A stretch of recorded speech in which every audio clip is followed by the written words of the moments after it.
സിദ്ധാർത്ഥന്റെ മരണത്തിൽ പൂക്കോട് സർവകലാശാലയിൽ തെളിവെടുപ്പ് മുഖ്യപ്രതി സിൻജോ ജോൺസണുമായി.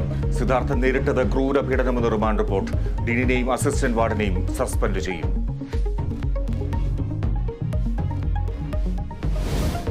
കൊയിലാണ്ടിയിൽ വിദ്യാർത്ഥിക്ക് നേരെ ആക്രമണം. മർദ്ദനത്തിനിരയായത് ആർ ശങ്കർ മെമ്മോറിയൽ കോളേജിലെ അമൽ.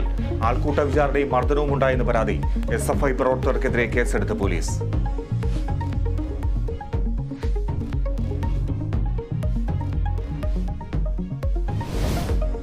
പേട്ടയിൽ 2 വയസ്സുകാരിയെ തട്ടിക്കൊണ്ടുപോയ കേസിലെ പിടികൂടിയത് DCPയുടെ നേതൃത്വത്തിലുള്ള പ്രത്യേക സംഘം.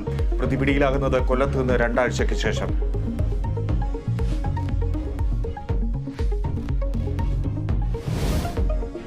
SSLC പരീക്ഷ നാളെ മുതൽ. പരീക്ഷ എഴുതുന്നത് 4,27,000 വിദ്യാർത്ഥികൾ. ആശംസ നേർന്ന് വിദ്യാഭ്യാസ മന്ത്രി.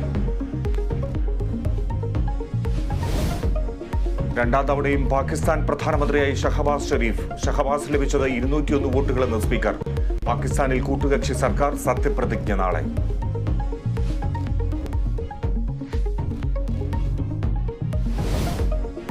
കോർപ്പറേറ്റ് ചെറുത്തുനിൽപ്പിൽ COA മാതൃകാപരമെന്ന് TP രാമകൃഷ്ണൻ. രാജ്യത്ത് തൊഴിലാളി വിരുദ്ധ നയങ്ങൾ കേന്ദ്രം അടിച്ചേൽപ്പിക്കുന്നു. COA സംസ്ഥാന സമ്മേളനം 2ാം ദിനത്തിൽ.